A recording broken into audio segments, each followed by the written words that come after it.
How's it going, Susan? Well, Marla, let me tell you, we've been here since noon when there was like one bar patron, and things have gotten a lot more full and a lot more exciting as we get closer and closer. You saw the big soccer ball that graces the elbow room here because since the beginning of the World Cup, this bar has like poised itself as being the place to be to watch all of the matches. That's why they've been open earlier than normal. Say hi, Steve. All right, we're gonna take you inside the elbow room. So as you can tell, it's not full yet, but they fully expect this place to be so crowded. So lots of people have come very, very early with the idea that they need to stake out their place. And of course, you know who they're rooting for. But that being said, yesterday this bar was filled with Mexico fans as well. So come this way. Oh, by the way, they're known for their pizza. Lots of good pizza here. We're going to take you all the way back this time, Marla, because unbeknownst to a lot of people, and this sort of suggests like how many people they can have here when the party really gets going. There's this back patio here, still a lot of monitors, so you can watch the match. And since COVID, they started to take over, excuse us as we head to this alley. So when it gets really, really busy and really, really crazy, look how much capacity there is. And you know, it's just going to be way fun. Oh yeah. So this is all the elbow room's property. So in other words, right now there's a whole lot of elbow room.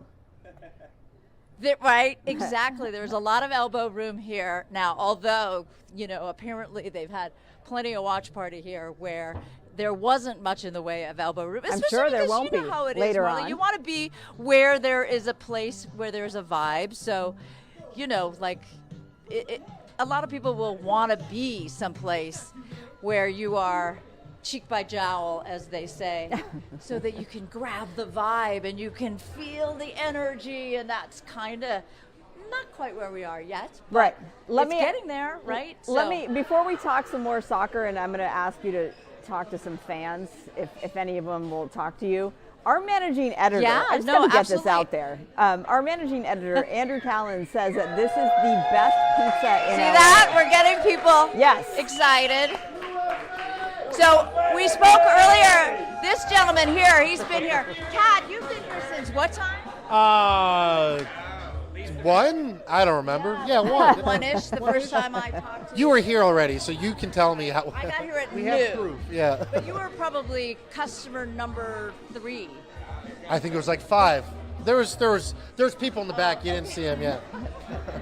All right, but you came with the idea that you needed to stake out your location. Yeah, because also my girlfriend's at home working, so I needed an extra seat too. So I've got me and her reserved right here, right in the middle of the action. Right. So we just saw Belgium win. Yeah. What are your thoughts when they go head to head? We'll see. We got to get through Bosnia and Herzegovina first. You know, it's. I think we've seen so far in the tournament. Right. Yeah. See, I already thought they won. That's how optimistic I am. What we've seen from everyone playing in the tournament so far is you can't count anyone out. Right. So hopefully we come out and we put on a show, and we can worry about those guys after. I remember when you said you wanted chaos. Was there enough chaos in that England Senegal game? Yeah, all the matches today have been down to the wire. It's been exciting. Right. I hope ours is not as exciting for our sake, but I'll take what we can get as long as the U.S. wins. All right, very good, Kat. And I want to bring you back over here because there is a very special guest here, Marla, just for you. I think that we see him. Look at that. The American Eagle. He's just here because we asked him to be here. So, all right, how are you feeling about this upcoming game? Are you allowed to talk through I that? can talk. Can you hear me through the thing? Yeah. Oh, well then, go USA. Is there a story behind this? There is. But you're not allowed to tell? Yeah, I got to keep it a little bit on the down low. My wife and I are both teachers. Uh-huh. Oh, okay. So. You're both teachers, and this makes for a good prop. Yes. All right, so what kinds of things do you do to ensure that your team will win? Put Do you on have the, traditions? well, this is the newest one, right? So we're hoping this works. Yeah.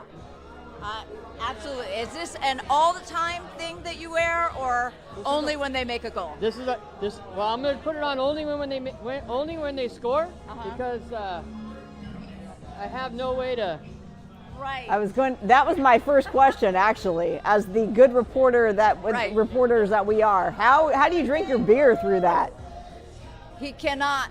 He cannot drink a beer. That's why this is really special occasion. But for you, Marla, special occasion. Very And by good. the way, I just got to point out some other things in terms of why you would come to the Elbow Room. Super fun place to be, obviously, but also because of the drink offerings. Like this is the Frosé. Oh, nice. So that looks pretty good, right? does look And then we refreshing. also have an Aperol Spritz. Okay. Those are all the And rage. if that's not enough, we have I believe this is a Michelob Ultra Light. Well, Michelob is And a sponsor here's of the other World thing. Cup. What's that? Michelob is a sponsor of the World Cup.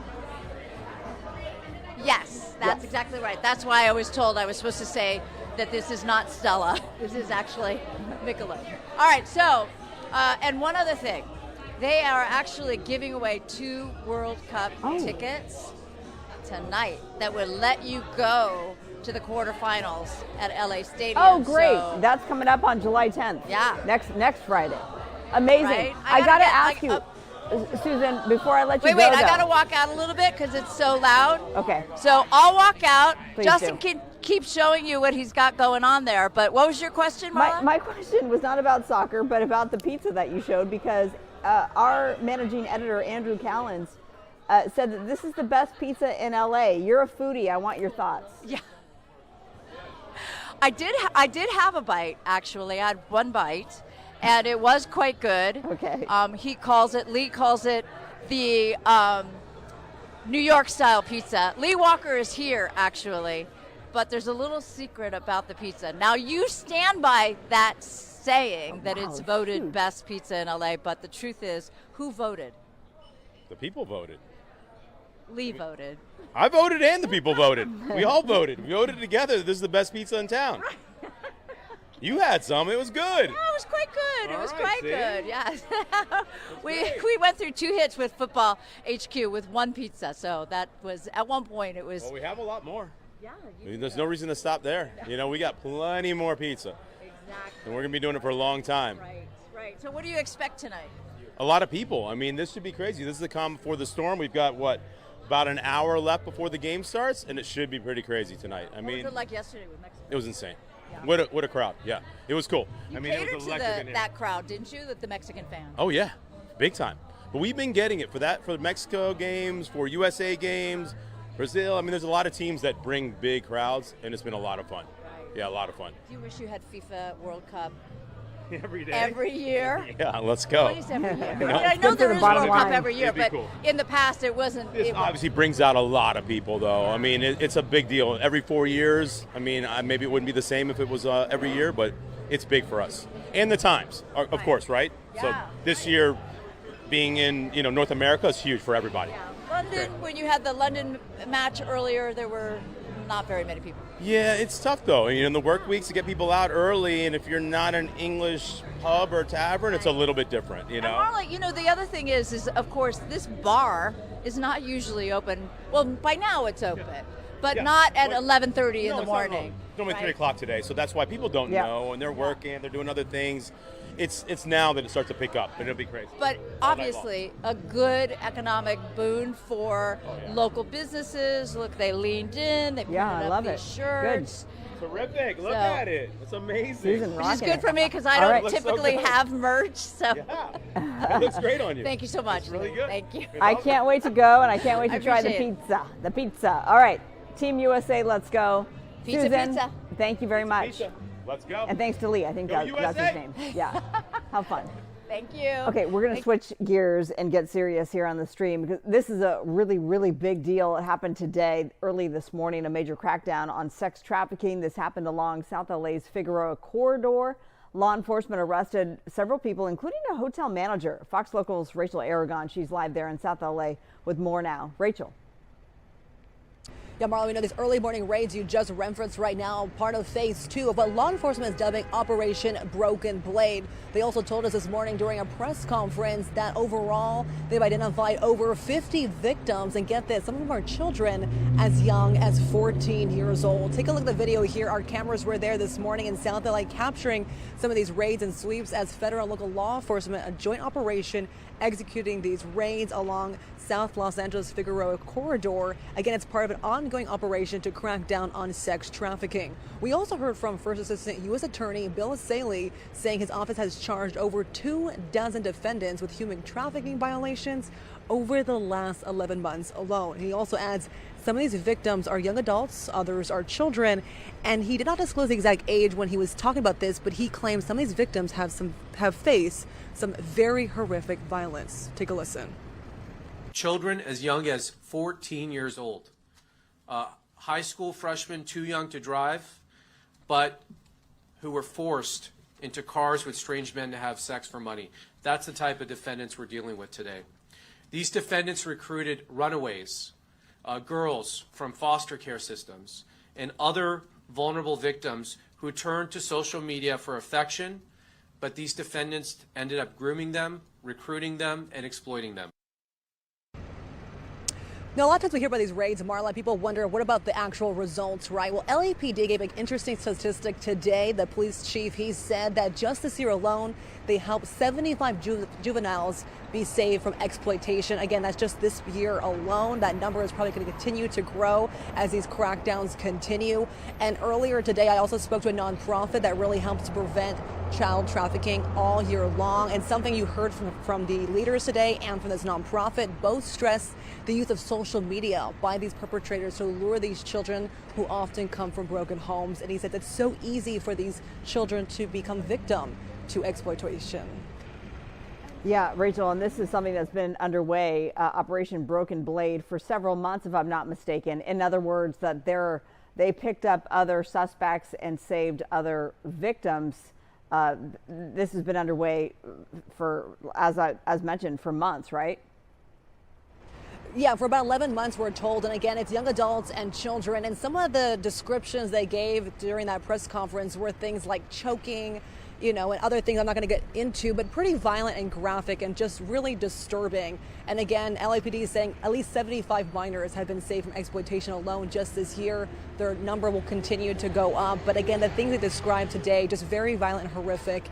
And they also stress, of course, their work is not over. No, and yeah, I mean, you talk about the details and they are really, really graphic. We have, if you want to read it all, it's all on our website, foxla.com. It's tough to read. Essentially, they were tortured if they didn't comply, and in horrible ways.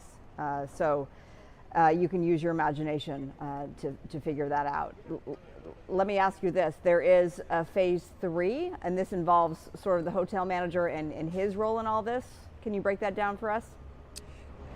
Yeah, I know it's a little hard to differentiate, but one thing they really stressed during the press conference is while they also and specifically target sex traffickers, they also targeted people who were complicit, right? People and businesses who may have looked the other way. So maybe they weren't directly sex trafficking, but they were somehow involved and knowledgeable and turned a blind eye or facilitated, right? So that was part of the massive people that they targeted. I think about 25 or so. There was 10 arrests this morning, but again, it's a group of people they're looking at, not just the traffickers, but really those secondary people involved who are allowing this to happen. And talk about being complicit. That hotel manager who was taken into custody, he admitted, according to the feds, that he would only rent rooms to people who were engaging in prostitution. He'd take a cut of that money. And then for parents who approached him and said, "Have you seen my kid?" he would turn those parents away.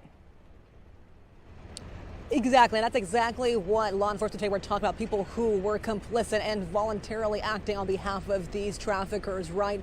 They're also targeting those people too, because without those connectors, right, Marla, they can't get their job done, sadly. And a lot of things you heard from the law enforcement today, local and federal, is the use of social media to slide into direct messages or just use social media to lure these teens and young adults into a better lifestyle. Yeah. Or so-called better lifestyle, of course. Right, so-called, and now they're saved, or many of them anyway. Excuse me. All right, Rachel Aragon, live for us in South LA along a Figueroa corridor there where Operation Broken Blade took place earlier today. Thank you, Rachel. Okay, we will take a 2-minute break and we'll lighten things up again with more World Cup coverage. We're about 44 minutes away until Team USA takes the pitch in the Bay Area. Stay with us.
Welcome back, everyone, to the Fox Local Stream. I'm Marla Tejas. Let's take you to Inglewood, give you a live look at Los Angeles Stadium. Looks pretty lonely today. Of course, this is one of the sites for FIFA World Cup, but tomorrow it's going to be packed. It is Spain versus Austria that happens tomorrow on the pitch inside LA Stadium at noon.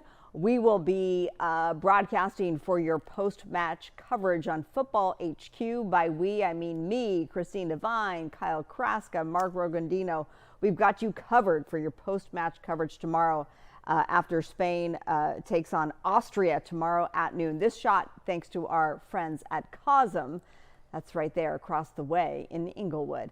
Well, speaking of, during World Cup, in honor of Men's Health Month, a British comedic duo is touring across America to raise awareness about prostate cancer. Woody and Kleiny, that's the duo. They're followed by millions. They're traveling the country in 39 days, 15,000 miles on one big bus. And joining me now again are Paul Woody Wood and Paul Kleiny Klein.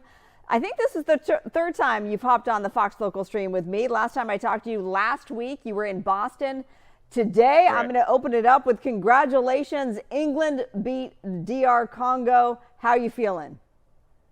Absolutely awesome. Really relieved as well, to be honest with you, because the first half was a bit sketchy for us, but yeah, we got there in the end. It was an incredible experience, to be honest. Like, the stadium in Atlanta was amazing, and it kind of, Congo did really well. It was 1-0 up, but to kind of win 2-1 after that in like the last minutes was just incredible. Yeah, it was incredible.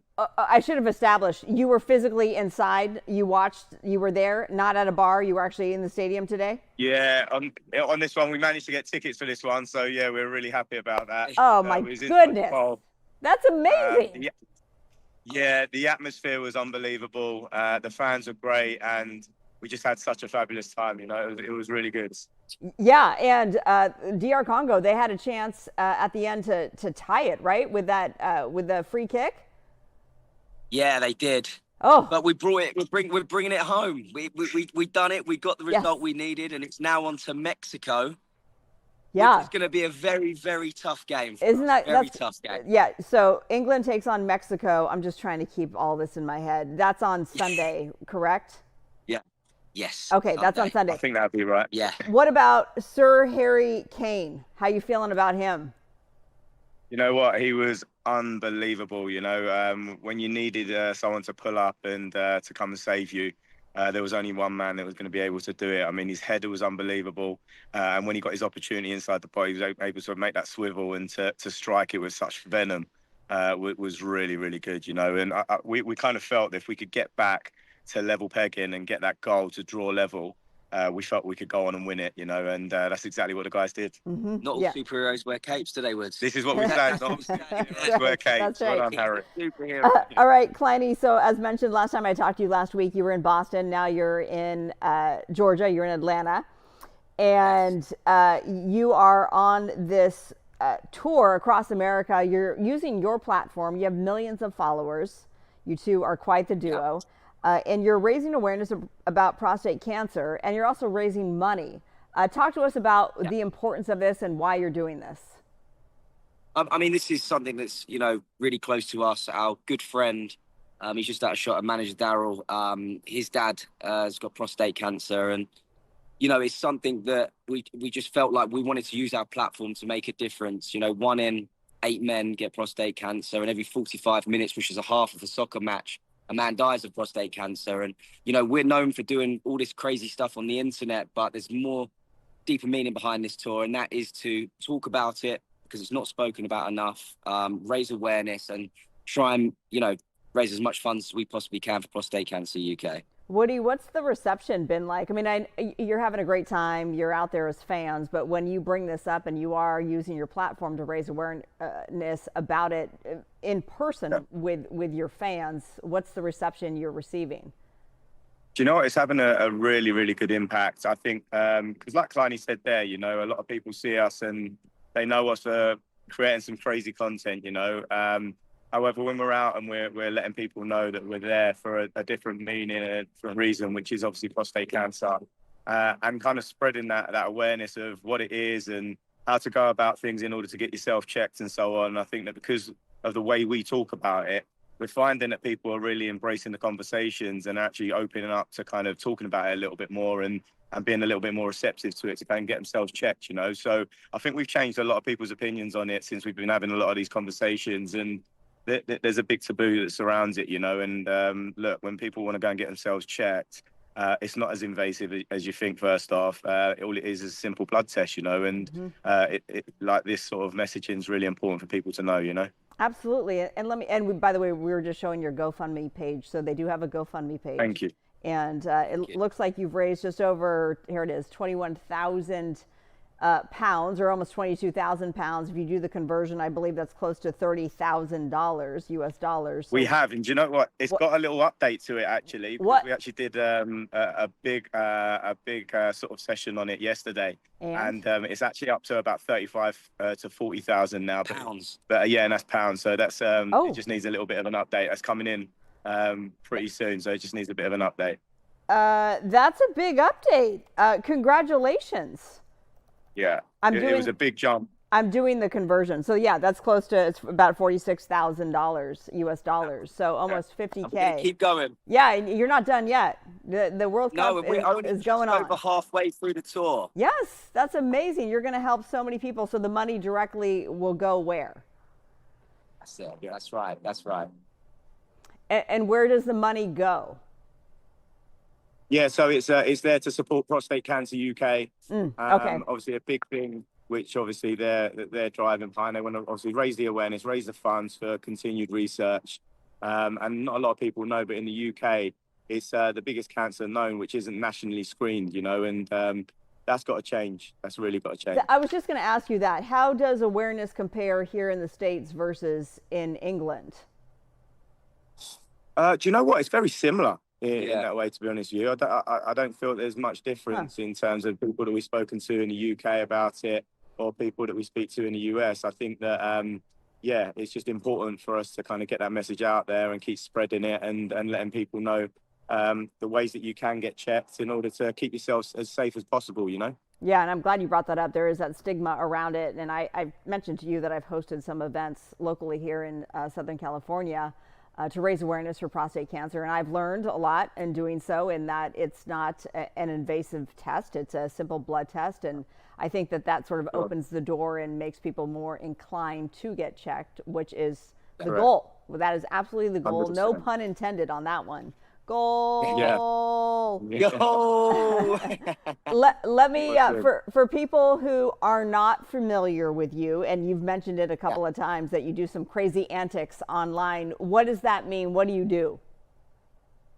Well, so we actually originally started as footballers and did a lot of football entertaining online, and then we stopped that for like 10 plus years, and we went into, we loved pranking each other, challenges, sketches, just anything entertainment really. And what's been really nice is like a full circle moment for us, obviously coming out to the World Cup and bringing football back into our content. So, but we're just known for doing crazy stuff on each other and like just having a blast really. Our thing is we want people to come to our content and escape, come have a laugh. It's that escapism, and hopefully we can just put a smile on people's faces while we're trying to, create the content. Well, next time you join, because we'll make sure that you join again, let's get you doing some footballing with us. Can you bring up? Oh my gosh, we would love that. Yeah, please. Let's show off your skills. Well, we've still got some skills that we can do, so We've still got a little bit in our locker. he's got more in his locker than I have. So He's a buyer. get Woody doing some good skills. All right. All right, you two are always a delight. Thank you so much for hopping on, and have fun in Atlanta. Wait, what's next stop?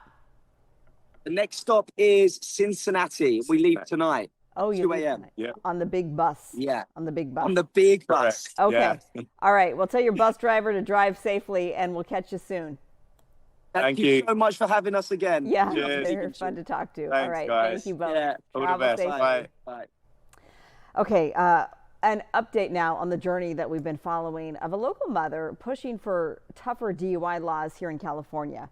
Jennifer Levy's son, Braun, was hit and killed by a suspected drunk driver in Manhattan Beach in May of 2025. That driver is a repeat DUI offender. Well, this week, Levy lobbied in Sacramento, and yesterday she got a big win when the Assembly Public Safety Committee passed Senate Bill 907. This includes Braun's Law.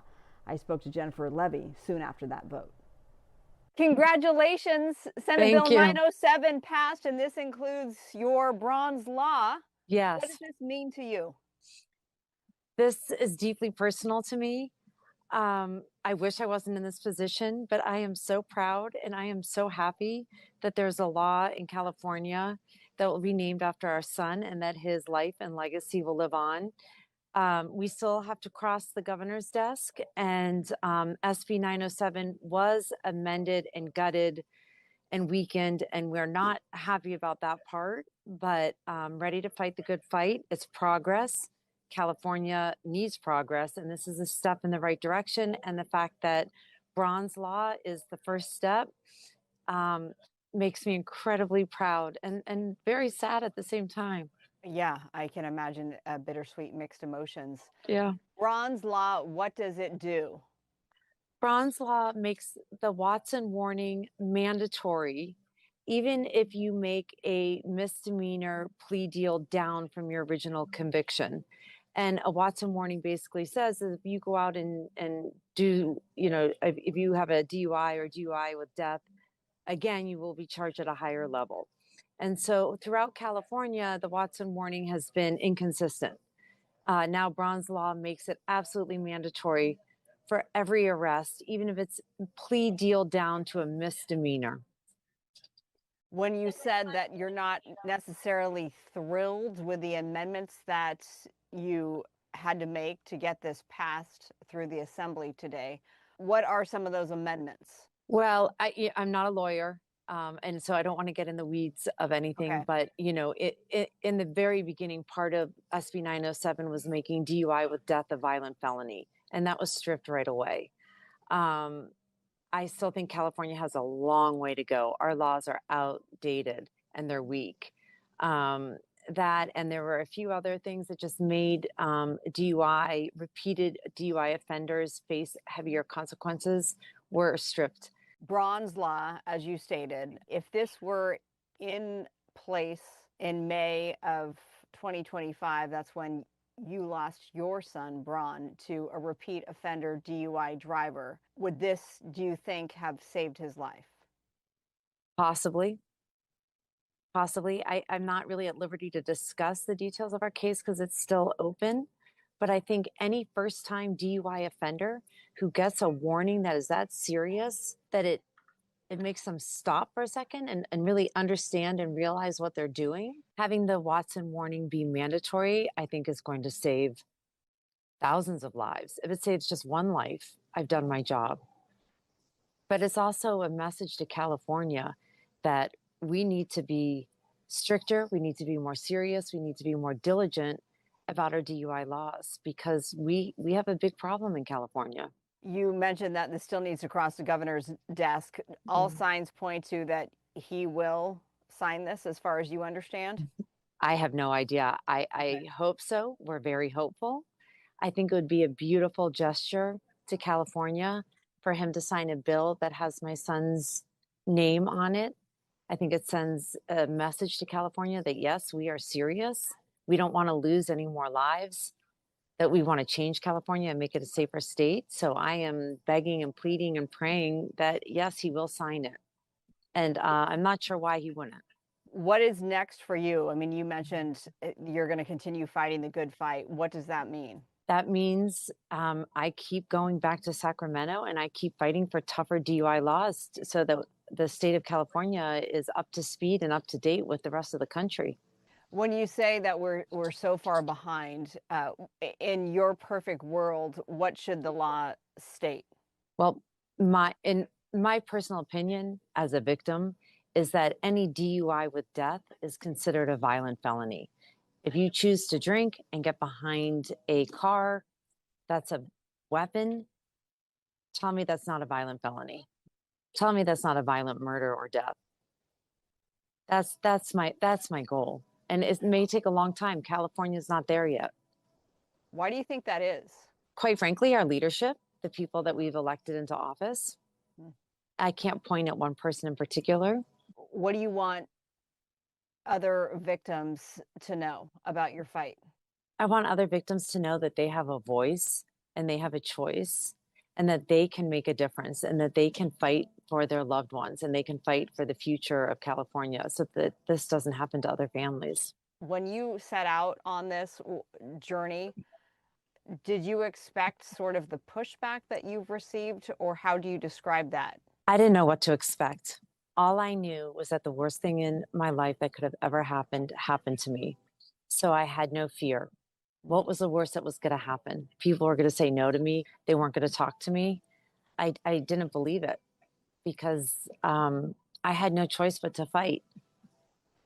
And I didn't really have any expectations. My first expectation this year was to learn why California failed our family, why the system failed my son. So my original intent was to learn. And I just started going at a rapid pace and I just wouldn't stop.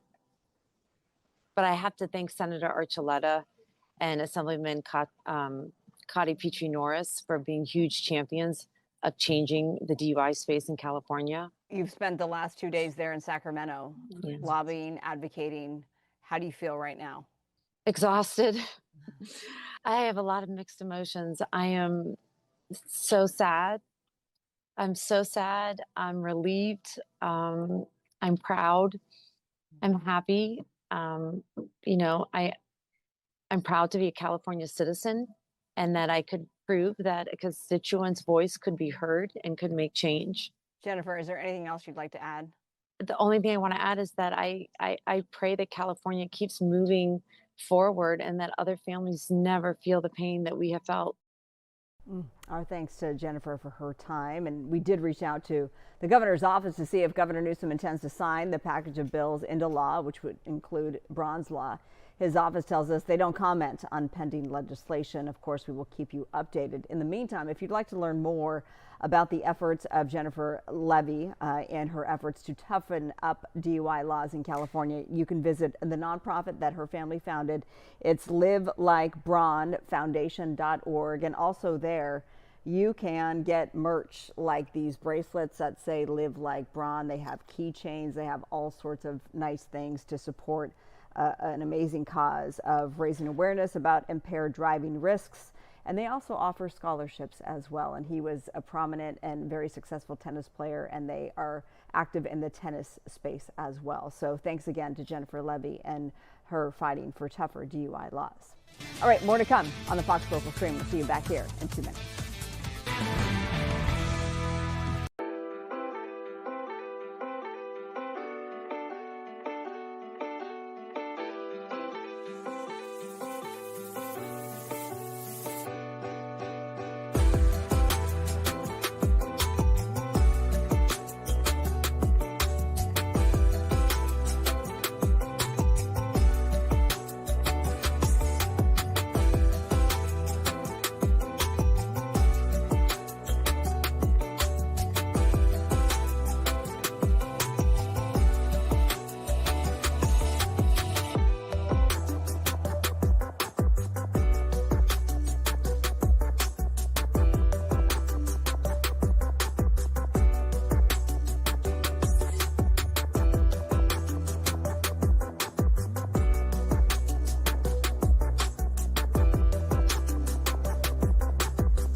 Welcome back, everyone, to the Fox Local Stream. I'm Marla Tejas. We've talked a lot about soccer. How about cricket? Happening tonight, Major League Cricket team LA Knight Riders will host Washington Freedom. This is at their new cricket ground. It's in Pomona.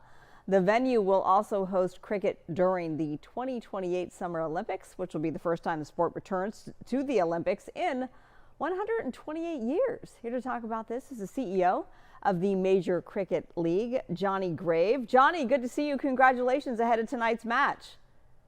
Thanks for having me. We're delighted to be here in Los Angeles. Well, it's good to have you. First of all, for people who weren't aware of this, tell us about what's going on in Pomona.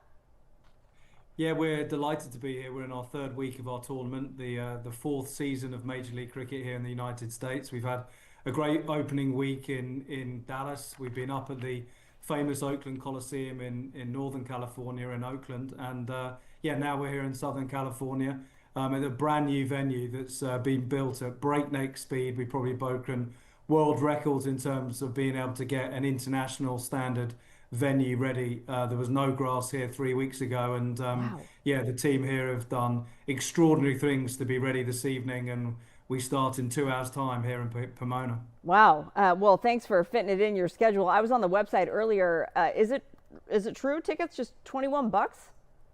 They're from $21. Yeah, they're around $50 now. Okay. Most of the early bird offers have gone, but it's an extraordinary facility that we've created here. And as you said earlier, it's going to be home of cricket's long-awaited return to the Summer Olympics in 2028, and we can't wait to see the first ball be bowled at 6:30 tonight, and a whole weekend of matches coming up here in LA. Yeah, well, let me ask you about the momentum that cricket is gaining in the U.S., because this is something that we're sort of seeing with football as we cover World Cup. It's on our air here at Fox 11 and Fox, generally speaking, of course. So how is cricket being received in the U.S.? Well, we're taking the sort of the shortest format of the sport, this 3-hour version called T20 cricket. We had the World Cup here in 2024 that was co-hosted with the West Indies, and that's when Team USA beat Pakistan, one of the strongest teams in the world. So the men's team and women's team are climbing the rankings. The sport is growing enormously at grassroots level. We've got around 1,600 kids in academies here in the sort of LA Metroplex area, and it's exploding. It's the second biggest sport in the world. The World Cup finals are watched by millions and millions of fans, 2 times the amount that watch the Super Bowl. So it's a ginormous sport everywhere other than the US, but here in the US, it's growing, and we're a major part of that with a really well-established, respected, top-tier tournament that Major League Cricket has become over the last 3 years that we've been going. Did you say that the viewership for the World Cup of cricket garners 2 times the amount of viewers of the Super Bowl? Yeah, I mean, it's helped enormously by cricket being more than just a sport, a religion in India with 1.4 billion people. So we have enormous audiences. We're live with Major League Cricket in every major cricket market in the world. And so tonight's audience will be tipping sort of 50 million viewers. Unfortunately, not that amount in the US, but that's where we're hoping to grow. And as you said, follow in the footsteps of football and soccer and just become a significant sport here. Yeah, and you also mentioned 1,600 kids are enrolled in camps dealing with cricket in the greater Southern California area. That's incredible. For people who are not familiar with cricket, can you just explain it? I guess it's a simple sport made complicated, but it's very similar bat and ball to baseball. The bat's square, so it's slightly easier to hit. It's not a rounded bat, and the ball bounces, and the batters have freedom to score anywhere within the 360 degrees of a circular pitch. And you can. It's a sort of game of speed and strength because the bowlers can throw the ball at sort of 100 miles an hour, and it's harder than a baseball, so it does hurt if it hits you. But it's also a game of subtlety and skill, and we have slow bowlers that put spin on the ball, and batters who not just hit big sixes out of the ground, as we call them in cricket, but they also play subtle shots using their wrists and using different angles to hit the ball. So it's I'd encourage anyone to put Major League Cricket into YouTube or any of our socials, watch some of the action.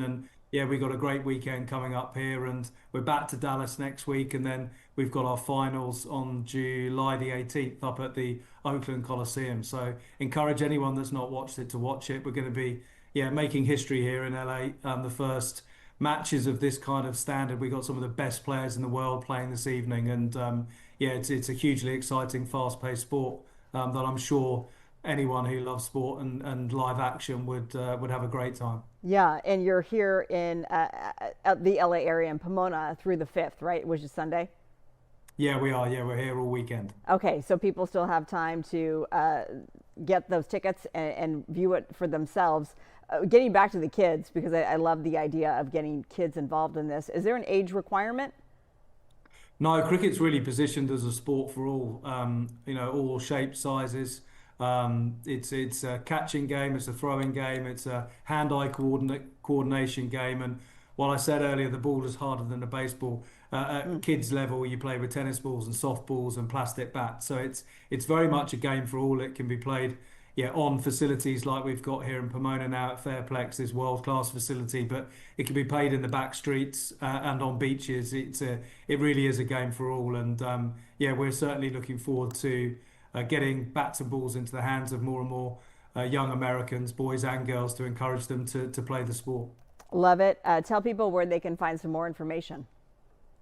Yeah, our website, majorleaguecricket.com, any of our social handles, links to the tickets and lots of live action. We've got, some of the best producers and directors of cricket here. We've got 30 cameras to shoot the action. And as I said, we've got genuinely some of the best players in the world playing here this evening and over the weekend. So I'd encourage anyone to watch, anyone to come along, and I'm sure they'll have a great time. I love it. Johnny Grave, the CEO of Major League Cricket, thank you so much, and have fun this weekend. Best of luck.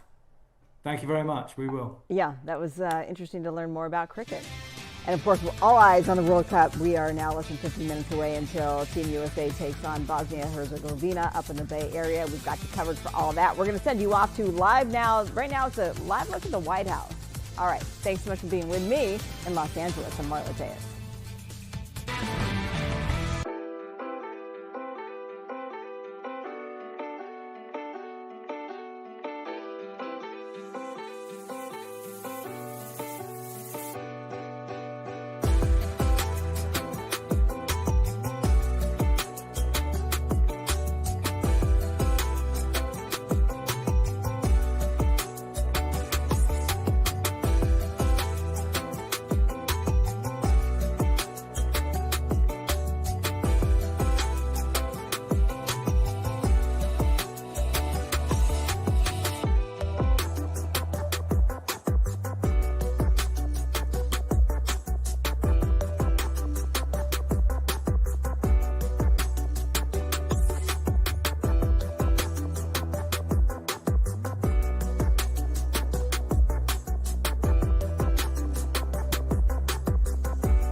For the United States, Vice President J.D. Vance was in Virginia Beach while President Trump was in North Dakota commemorating and talking about the festivities for July the 4th. He met with military service members there, and let's take you out to his speech from earlier today. Our veterans, thank you for being a rock star for our troops. Thank you for fighting for them because, ladies and gentlemen, you fight for us every single day.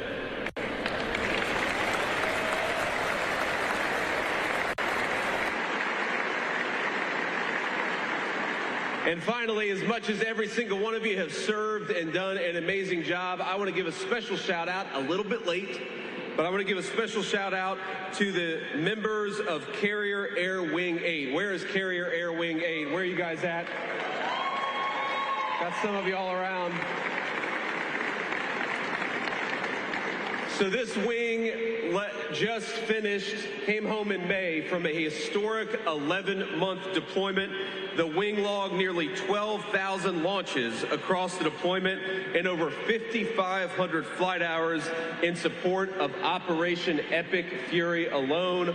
All of the great things that we've accomplished, you guys are the reason that we've been able to accomplish it. So thank you and welcome home. A little bit late, but welcome home. We're proud to have you guys back.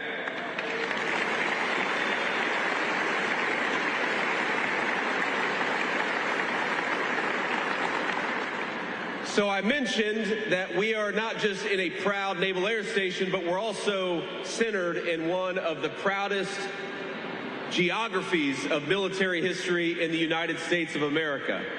Just as I understand it, a few miles away, General George Washington, the day after we won at Yorktown, commissioned a religious service to give thanks to Almighty God. And at that service, he said something, he asked everybody to show gratitude of heart. Gratitude of heart for our young and fledgling nation. Gratitude of heart that we were able to win a military victory against the longest odds, the most powerful empire in the history of the world. But I think that gratitude of heart is so much a part of what we do and what we fight for in the United States military. When I think about gratitude of heart, I'm of course most grateful for all of you, that we have the best people, the best of us from every walk of life, from every geography in the United States of America, who are willing to put on the uniform of this country and serve to create that protective blanket. When we talk about the Declaration of Independence that protects life and liberty and the pursuit of happiness, it is your protective blanket that guarantees the life of every single one of our citizens. It is your dedication that ensures the liberty of every single one of our citizens. And it would be impossible for our fellow Americans to pursue happiness were it not for the hard work, the dedication, the sacrifice, and yes, sometimes the ultimate sacrifice provided by the people who wear the uniform. I know, because I, of course, was an enlisted Marine for 4 years, that sometimes you get into this mode where you're thinking about the day-to-day of the job. You're thinking about the tasks that you got to accomplish. You're thinking about, how do I make sure that the sergeant or the gunnery sergeant or the second lieutenant who's in charge of me doesn't chew my ass today. But remember that when you're going to work every single day, even though it is routine to you, it is not routine to your fellow citizens who know that they would not have their life, their liberty, or their ability to pursue happiness were it not for the sacrifices of you. Now, I have had this job for all of 18 months, and the thing that I know, the thing that I see every single day, is that part of the reason why we in our political leadership are able to do what we do is because the world over, bad guys and good guys, friends and foes, allies and enemies are afraid of you. They know that if we ask, you guys will go and make the impossible possible. They know that when we demand that a bad guy does something, if they say no, you are the ones who are going to enforce that demand. And that is an amazing thing, and it's why we have the great nation that we have today. So what I'd ask for you as we all get ready to celebrate America's 250th birthday is have that gratitude of heart that General Washington talked about almost 250 years ago. Grateful for yourselves, grateful for the men and women to your left and right, and grateful to the nation that makes it possible for every American to pursue their dreams and to pursue the American dream in whatever the way that they ultimately decide. Now, here's what I want to talk about next. I want to talk about what we owe to you. You know, when I was in the Marine Corps, I spent 4 years from 03 to 07 in the United States Marine Corps. I'll say this to the other Marines. There are a lot of reasons why I wanted this job. But one of the reasons why I wanted this job is because it's pretty cool to have the Commandant of the Marine Corps have to salute a member of the E4 Mafia. That's pretty cool. Call it an ego thing. But I left the Marine Corps as an E4, as a corporal of Marines. It's some of the proudest things that I ever did. I did in the Marine Corps, and some of the best friends that I've ever made were in the Marine Corps, with Marines, with sailors, with all the people that I served with and had the pleasure to get to know. But one of the things I learned in the United States Marine Corps, serving from 03 to 07, is that we sometimes had leaders who would ask you all to go to war, but would not give you a clear mission on the other end. And one of the reasons why I'm proudest of what the President of the United States has done over these last 18 months is because when he has asked you to go to war, he has given you a defined mission. He's asked you to go and accomplish it. And most importantly, he's given you the tools to kick the hell out of the enemy and to come home safely. That is what you should expect of me, of our great Secretary of War, of the President of the United States. You put on the uniform. You offer to sacrifice, ultimately, for the benefit of this nation. But what you should demand in return is that when we ask you to go and do something, we tell you exactly what we want you to accomplish. That is what this administration has promised, and that is what this administration has delivered on. Because when I think about what happened when I was a young Marine in 03 to 07, is we had a lot of people who were asking our military to do the impossible, but they weren't giving them clearly defined missions and clearly defined objectives. To the members of the Air Wing that just came home in May, what did the President of the United States ask you to do? Something very discreet and very specific. Number one, he asked you to ensure that we destroyed Iran's conventional military, and as we sit here today, their Navy is at the bottom of the ocean, and they have no ability to project power like they did even 12 months ago. What else did he ask you to do? He asked you to destroy their nuclear program. And now, and trust me, I know because I look at the intelligence estimates, if you look at what our own intelligence says about their nuclear program, they are further away from developing a nuclear bomb than they have ever been since basically the last 20 or 30 years. And that is because of you and because of your hard work. And finally, what the president asks you to accomplish is to destroy the defense industrial base of that country so that if they ever decided to rebuild their military or if they ever decided to rebuild that nuclear program, they would be hard-pressed to do it. And you did that exactly as well. But today, as I sit here, there are people in this country who want you to just keep going and attack the President of the United States for using the leverage that you gave him to engage in negotiation. And why do we engage in negotiation? Because of you, it's not out of weakness, but it's out of strength. And again, I go back to that time that I served in the United States military from 03 to 07. We made a lot of mistakes back then. We did a lot of stupid things back then. You performed ably, but your political leadership did not. And what I remember about that time is that, number one, there were people who learned all the wrong lessons from that moment in history. There were people who learned the lesson that we could never use the military again. But that's not the right lesson, because the military isn't who screwed up in 2003 and 2007. It was the political leadership that screwed up.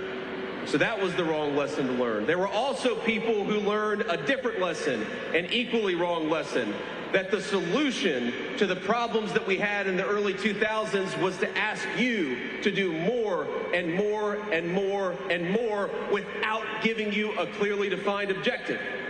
Ladies and gentlemen, I think that you deserve to have a clearly defined objective. I think you deserve to have a president of the United States who believes in you and gives you the weapons to win. And I believe that you have a presidential leadership today that will never ask you to go to war unless he's telling you why you're going to war. And most importantly, when he sends you to war, he gives you the tools you need to kick the hell out of the enemy and come home safely. That's what you deserve.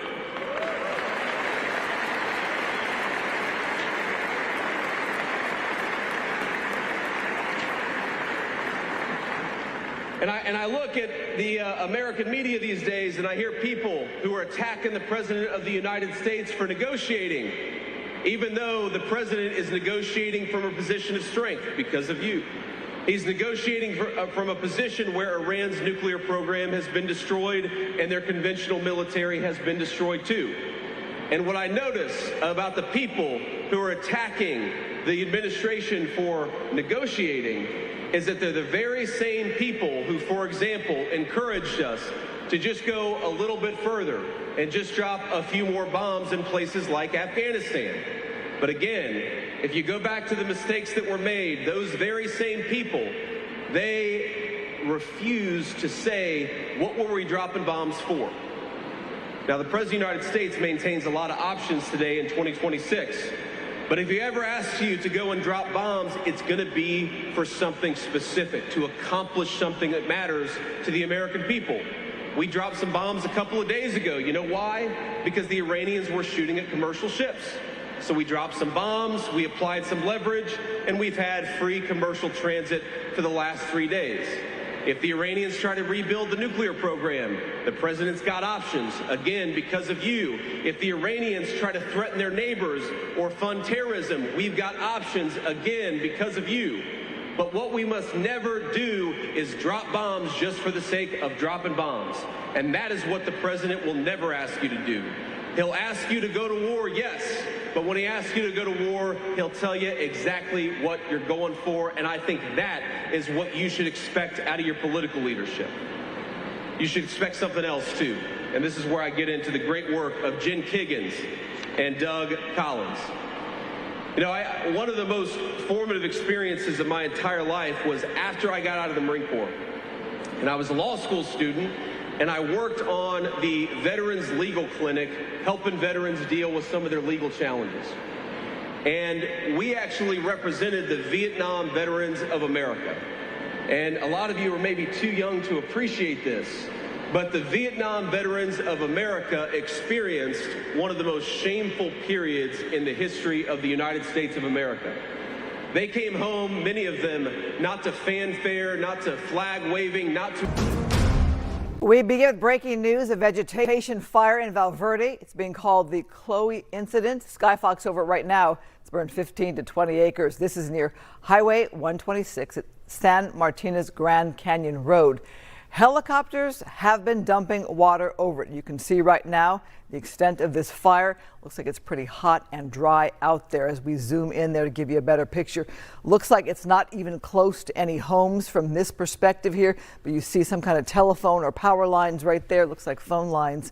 But watching this here, obviously a big concern as fires can grow really rapidly here in Southern California, and it looks like some kind of structures there of some sort. I don't see any fire trucks or personnel in sight, but right there to your right, there is a helicopter monitoring this fire, if not dropping water on this one.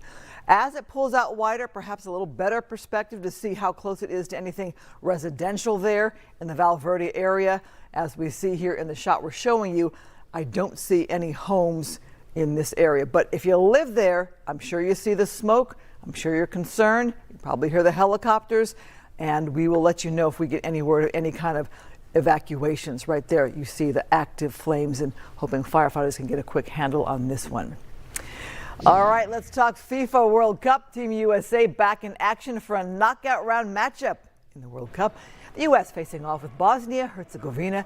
The pressure's on. The last time the U.S. won a knockout round match was 24 years ago. Welcome to the Fox 11 News at 5 on Fox 11 Plus. I'm Christine Devine.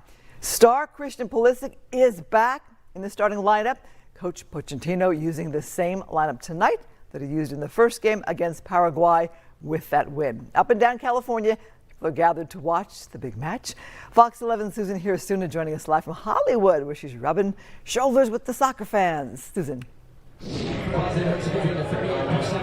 right, Christine, I want to show you what this bar looks like now. We've been here actually for a few hours now, and wow, just in the last like 10 minutes, it really filled up. I'm basically taking you all the way back, not only because you can see how many people are here, how many fans are here for USA, but also like to give you a sense for the capacity of the Elbow Room in Hollywood.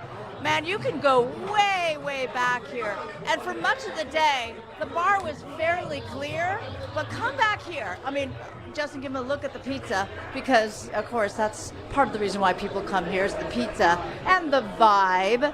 All right, so all the way back here, Christine. Look at this patio. It's a little quieter, too, so I might be able to hear you better. But, yeah, there are people out here. They're watching the game. Kind of quiet right now, of course, because the match just started. But then you can also come out here into the alley. This is essentially the alley, and they put monitors out here too, so that means there are fans way out here too. Some dressed for the occasion, some not. We love it. All right, we're going to come back this way because you know, it's just kind of fun to be in the bar when the bar's called the Elbow Room, but there's not a lot of elbow room once you're inside. And it's great because the crowd, we've already seen them where they get really amped up when they see the camera. Okay, and when they're cheering for USA. So don't mind us as we keep walking through. I'm going to have a little bit more trouble hearing things. But all right, so I kind of like teed somebody up to talk about, a little bit of action, so then there's the cheering. We're gonna, okay, so what is your name, sir? My name is Rob. Rob, you've been here since how long? I got here about 4 o'clock. Because? The World Cup. Got to go to the best bar to see the World Cup. Right. And why did you choose here to be here? Because it's the best neighborhood bar in Hollywood. Yeah. So best staff and everybody's so kind.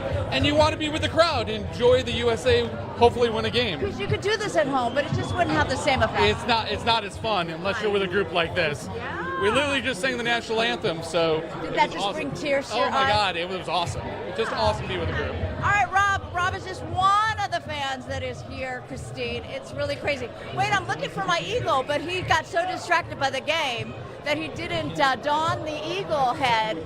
So just so you know, we have props here. So This is the kind of crowd that is here at the Elba Room in Hollywood. Very, very patriotic. Wait, he's got to get his flag. Here we go. Here Everything's we go. great. Here we go. All right, so it's so funny because earlier the match wasn't on and people were really excited to see us with the camera and everything, and now it's like, no, Susan, we don't care about you anymore. We want to watch the game. All right, reporting live in Hollywood, I'm Susan Hirasuna. Back to you, Christine. I love the eagle head, but he's got to move. I can't see the screen. All right. Thanks so much. That's great. Well, they're also celebrating Highland Park as well. Fox 11's Nick Garcia joining us from the Greyhound Bar and Grill. Nick? Right, Christine, from Hollywood over here to Highland Park.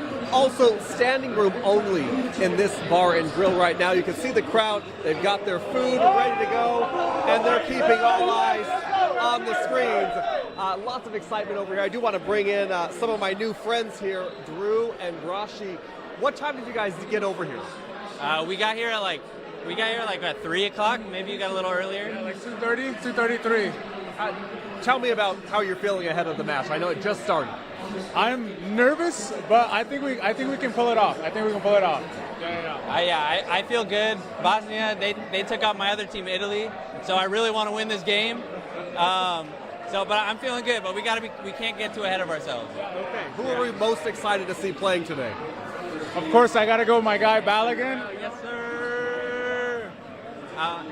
Been a huge supporter of him for a long time, so getting to see him in this World Cup, debut World Cup, I'm excited to watch him play. Yeah, I like Balogun too, but I gotta say I want to see Pulisic come out, score a goal, and I also like Brendan Aronson. All right. So some true men's national star fans here, rather. I do want to say, much like Cecil, we've got some props here too, Christine. Take a look at that. World Cup and Team USA ready to bring it on home, hopefully here to Highland Park. I'll send it back to you. Yeah, that's the real trophy. Nick, I'm wondering, do you see any Bosnia and Herzegovina jerseys there? I've really got to search. Let's see. Bosnia fans? Any Bosnia fans? No. They're all telling me no. Team USA all the way in here. All right. Well, we're hoping for a great match. Thanks so much, Nick. Appreciate that. Other news today, a statewide Amber Alert ended with the safe recovery of a missing 3-month-old baby girl. Police say 42-year-old Marina Kazakova abducted her daughter early this morning from Hayward. It's in the Bay Area. LAPD officers located that pair and their white Mazda SUV outside the West Los Angeles Federal Building just before noon. CHP investigators say they believe Kazakova was trying to get a passport. A small dog found in the car briefly escaped but was recovered. Hayward investigators are heading to LA to take custody.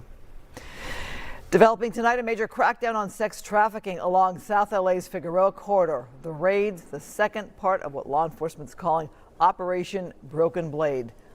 Fox 11's Rachel Aragon live outside the federal courthouse with the update. Rachel, we're hearing some of those victims are children. Yeah, as young as 14.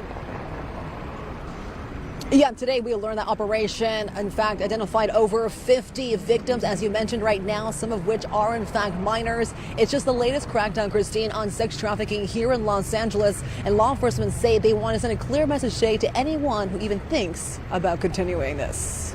They target vulnerability. They recruit via social media. Wednesday morning, federal and local law enforcement executing sweeps along South Los Angeles Figueroa corridor.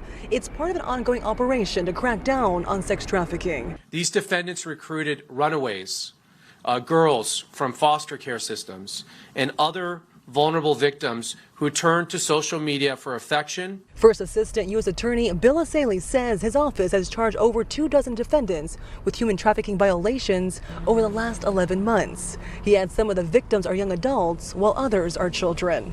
While he did not disclose their exact age, he claims some of the victims have faced horrific violence. One victim was forced to engage in sexual activities on the same day she was forced to have an invasive abortion procedure. For parents, I would say, your kids need your time. They need your attention. Tina Chang works for Olive Crest, whose mission is to prevent child abuse. She says it's important that parents stay connected to their children, especially as traffickers lean on social media to lure in their young victims. Young people don't have the ability to, figure out who's lying and who's not lying. And I don't think people realize how close all of our children are to being preyed upon, because it's just that one person that slips into your DMs and is now promising you things. Local and federal leaders say their joint operation just happened to coincide during the World Cup, but add they do tend to see an uptick in sex trafficking during major sporting events. People are coming in from out of the state, out of the country, and there's a higher demand, and so we see an uptick. So we always make a concerted effort to increase awareness and enforcement for sex trafficking, human trafficking.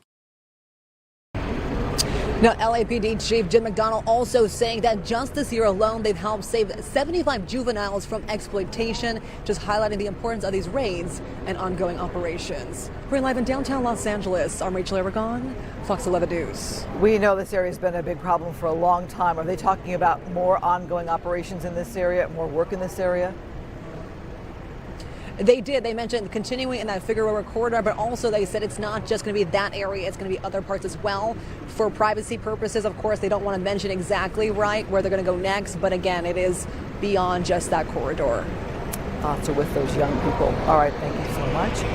A candidate for LA City Attorney takes a close look at the challenges in Skid Row. John McKinney toured the area earlier today, invited by a group representing 600 downtown property owners. They walked the spotlighted homelessness, poverty, and public safety in the 50-block district. No matter how much money we throw at this problem, nothing seems to be working. I've had this job for 24 years, and certainly in that time, billions of dollars have been spent, and I continue to see people die on the gutter. I certainly have the resolve to address the problem and do everything I can from the city attorney's position to attack this problem. McKinney says he's calling for a balanced approach, enforcing laws to keep streets safe while expanding programs for housing and mental health. Right there, that's Marissa Roy. She's also in the race for LA City Attorney. In November, the two will face off. Free health clinics are helping Boyle Heights residents after a massive warehouse fire. LA Mayor Karen Bass partnered with local groups to bring the clinics here. They offer no-cost respiratory screenings, eye and skin checks, and more.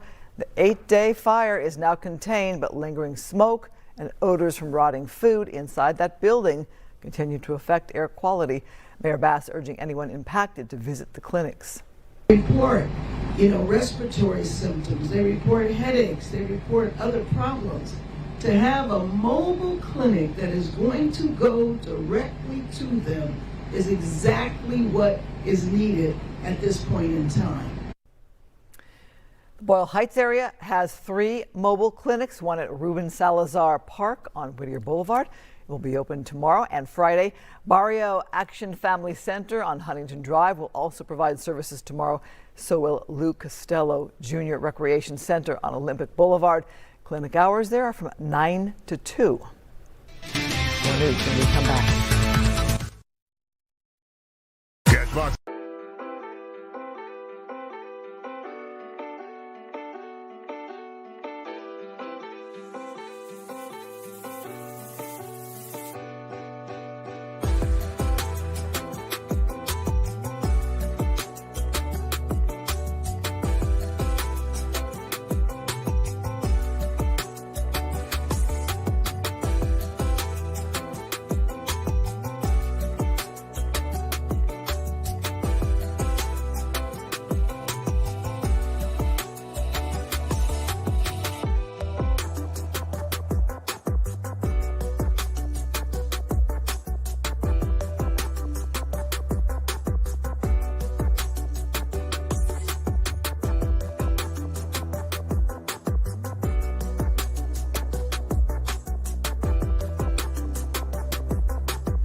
We've seen large crowds like this across California for World Cup watch parties, including in San Pedro Square in San Jose.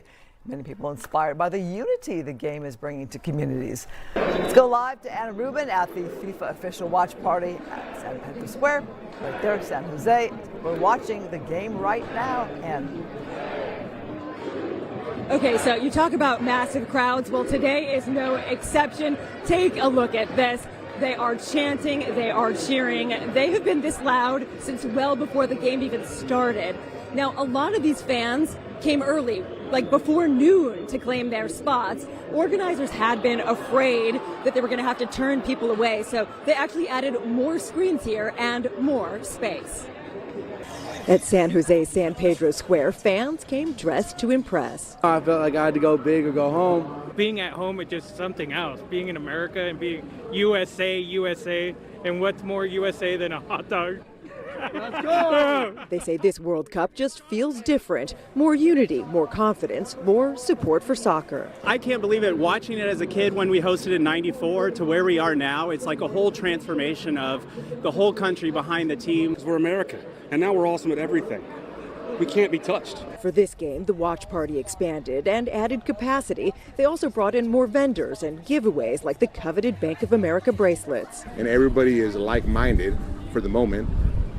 And it delivers. It delivers in everything it's trying to do. And I really like that they put the screen outside because everyone's trying to get in. That includes fans of Bosnia and Herzegovina. I've actually been to almost every single Bosnia game, and I think America really put on a show for the World Cup. I wish it could be here every other time. I'm so proud to be here. Fans flew in from all over for a chance to be part of the excitement. It's amazing. I think it does what the Olympics try to do in bringing the world together. Right now we feel pretty divided, but this is a good chance for us to come together and just unite as one whole world. This group went to Russia and Qatar for past World Cups. They say this is better. It's a very different vibe having it in your country. And having everybody unified right now is just an amazing feeling. And I think that if you're not into the sport, this is your invitation. All right, awesome. Of course, there's a lot of anticipation, a lot of excitement out here right now. These fans say they're ready to cheer the U.S. to victory, along with 20,000 or so of their closest friends. Christine? I'm just wondering what it's like for you to be there covering this, meeting all those people. It's actually a lot of fun. The atmosphere is amazing. People are in great moods. It's kind of exciting to be in the thick of it here. And I don't know. I mean, it's actually a pretty nice place to watch. Yeah, it looks like it. Great crowd there. All right, thanks so much. We have other news tonight. A mysterious security breach in New York City after a masked couple climbs the Empire State Building main antenna this afternoon, dressed in black and wearing masks. They made it all the way to the top of the skyscraper, which stands over 1,400 feet tall. Once they reached the top, they unfurled a banner that said, "When the power of love beats the love of power, the world knows peace."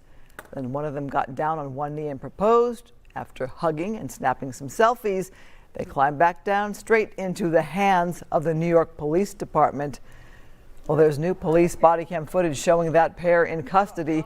Though authorities haven't confirmed their identities, Fox 5 News New York reports that they may be Angela, Nicolo, and Ivan Birkus. They're known for roof-topping, which means performing high-risk climbs with no safety gear. That couple gained fame in the 2024 Netflix documentary, Skywalker's A Love Story. A dangerous one. All right, Chief Meteorologist Adam Kruger, how is the weather out there today for fans who are at those outdoor watch parties? Yeah, I mean, really nice weather. We've been seeing a nice stretch lately, although it's been a little bit on the cool side for summertime. That will gradually change over the next couple of days. And one thing we see here on visible satellite, yes, some stubborn clouds into the afternoon, but unlike the last few days where even at this time of the day, clouds were still hanging on in some parts, mostly it's cleared out. So we've got some late day sun for everyone. And again, temperatures that are pleasant, but not real warm considering the fact that it's now July. Here's a look at our numbers right now. We see some of those warmer temperatures across the deserts, especially Palm Springs, but even 90s instead of 100s for Palm Springs. Not that bad for July. As we come in closer, it's just under 80 degrees in some parts of the Inland Empire, but a lot of 70s on the map, and then upper 60s more so along the coast. For the rest of this evening, very much like what we've seen for the last several evenings, meaning mild to somewhat cool temperatures in the 60s, easing down into the low 60s by around midnight and kind of holding there for the rest rest of the night. Now, we're going to find the marine layer building back in once again tomorrow morning, but not as widespread and not as late lasting into the day as we've had the last couple of days. Also, maybe near the coast, a little patchy fog or drizzle in some spots. That was 7 a.m. Here's 10 a.m. Things are mostly cleared out at this time, so this is different from what we've had the last few days. And as you see, heading into noon, it's completely sunny everywhere, most likely. Temperatures tomorrow, we'll see the numbers around where we had them today. Pretty comfortable range, but again, 80, 81 is more like average for LA this time of year. So we are a little bit below that, but still 70s. Pretty nice. As you go farther inland, of course, it will be warmer. Here's the wide view. Again, you find the hottest temperatures in the deserts. As we bring it in closer, the valleys, the Inland Empire, we'll find some 80s there. 70s for LA. A lot of Orange County in the 70s and near the coast in the lower part of the 70s. Now you're going to notice that the temperatures will be rising as we head to the weekend. Here's a look at Friday. We see temperatures more so up into the 80s for more inland areas, maybe even a 90 here or there in the IE. And then we'll take you to Saturday, July 4th, and those temperatures go up even more. But again, this is around normal for this time of year. Also, I think visibility should be okay on the 4th, but there will be some extra clouds in our sky because of a tropical storm out in the Pacific. We're going to look at that and, of course, our 7-day forecast a little bit later. Christine? Starting today, California drivers are paying even more at the pump. The state's gas tax has increased by 2 cents per gallon, bringing the excise tax to 63 cents a gallon, still the highest state gas tax in the nation. Diesel fuel is also going up, with the tax going up 2 cents to 48 cents per gallon. The automatic increases are required under California's 2017 Road Repair and Accountability Act, which ties the tax to inflation. The hike comes as the average price of regular gas in LA is already around $5.46 a gallon. Drivers in LA County are being reminded to watch where they park. The Sheriff's Department is now actively enforcing California's daylighting law, which bans parking within 20 feet of a crosswalk to improve visibility for drivers and pedestrians. Deputies are also cracking down on illegally parked oversized vehicles in unincorporated areas. Violators face a $63 ticket, and towed vehicles will come with those additional fees. We'll be right back. Good luck to the U.S.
Some health news here regarding actor Danny Glover revealing he has Alzheimer's disease. The award-winning actor says he's been living with the memory-destroying disease for 3 years. Glover says, quote, "I don't feel like it's the end of my life. There's work to do." Glover starred in The Color Purple as well as the Lethal Weapon franchise. He also served as Goodwill Ambassador for the United Nations. Danny Glover turns 80 years old on July 22nd. More than 6 million Americans have Alzheimer's disease. Skyfox over West Hollywood, where Stephen Colbert's iconic Late Show sign is a new home. The sign auctioned off to benefit World Central Kitchen was acquired by WeHo Bistro. It will first be displayed on the rooftop for 2 weeks before its permanent installation on their wall.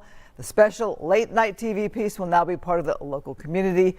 The owner of the WeHo Bistro explains why he got the sign. Everybody's in a bit of pain because of all the different things happening in the world. And the cancellation was a lot of pain. This sort of like re-energized people, gave people a little bit of faith, a little bit of happiness, knowing that it's not going to be completely gone. The charity Stephen was supporting was World Central Kitchen, and for us being a restaurant, it was the perfect way for us to give back. WeHo Bistro is at the corner of La Cienega Boulevard and Holloway Drive. The owner says he'll install the sign in their atrium and light it up. Fans can visit, snap photos, and celebrate the laughter and what magic Colbert brought to the millions over the years. Adam Kruger back with you now for this traffic report brought to you by Morgan & Morgan. We've got a lot of cars out there, a lot of red on the highways, but at least not a lot of wrecks reported. So there's some slight good news there. One spot, though, where we have a wreck, that's on the 5 north between Santa Ana and Anaheim. You can see some red leading right up to that particular point. Here on the south end of 405, various spots where it's slow. Again, just a lot of slow travel in the usual locations. We do have a wreck. Looks like it may have just cleared off the map. It was on 10 East as it come out of Santa Monica. And then we're slow up into the usual spots in the San Fernando Valley. Now we'll look at some other typical traffic hotspots. I'm John Morgan of Morgan & Morgan. If you've been injured in a car accident, call America's largest injury law firm. For over 35 years, my mission has been to deliver more for our clients, to deliver more for you. Morgan & Morgan, for the people.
You're watching the Fox 11 News at 5. New at 5, fireworks are a huge part of World Cup celebrations and, of course, Independence Day, but illegal ones can spark deadly fires and can result in criminal charges. Fox 11's Nick Garcia. Good morning, Nick. Hey there, Christine. Hey there, Christine. Yes, well, of course, the fans here really hoping for a big win for Team USA, and one way they celebrate big wins is with fireworks, but law enforcement officials warning people just how dangerous illegal fireworks can be. Take a look. Mexico's win over Ecuador Tuesday night had people setting off illegal fireworks across the Southland. In Pacoima, Santa Ana, and East LA. With the World Cup, there have been a lot of fireworks going off. Last night. I mean, no, shout out to Mexico for the win yesterday. Yeah, that was really cool. I think fireworks are fun. I don't know. I don't have a strong opinion. After those fireworks. But LA County District Attorney Nathan Hochman is reminding people that an illegal show in the sky will lead to a show of force from law enforcement. We are dealing in this county with a monumental problem, dealing with fireworks and illegal explosive devices. Hochman recently holding a press conference with fire and police officials ahead of this weekend's July 4th holiday. What may seem like a tradition and a way to celebrate, and the reality is illegal fireworks, again, have irreversible consequences. Hochman says over the past couple years, thousands of pounds of illegal fireworks and explosives have been seized. We're going to come after you. If you basically want to engage in this incredibly dangerous and risky activity in our county, that we have a cell door with your name on it. In some cases, disaster struck before they were discovered, as there have been several deadly incidents involving illegal fireworks. One moment of celebration is never worth the loss of a life, a home being lost, or an entire neighborhood being vacant for a considerable amount of time. Now, their best advice really is to just stick to those professional fireworks shows instead of risking criminal charges or hurting yourself or someone else. Live in Highland Park, I'm Nick Garcia, Fox 11 News. Thanks, Nick. Happening right now there in Chino Hills. Wow, look at that guy. Live look at the city's annual Independence Day celebration underway right now. There's live entertainment. There's this guy. There's game booths, America 250 giveaways, and more. The Veterans Park event kicked off at 5, goes till 9 tonight. Concludes with a performance from an Eagles tribute band starting at 6:45. How great is that? Look how beautiful that park is. We'll be checking with Chief Meteorologist Adam Kruger with what the weather looks like for those people and the holiday weekend. Fox 11 Weather is sponsored by Yamava Resort and Casino.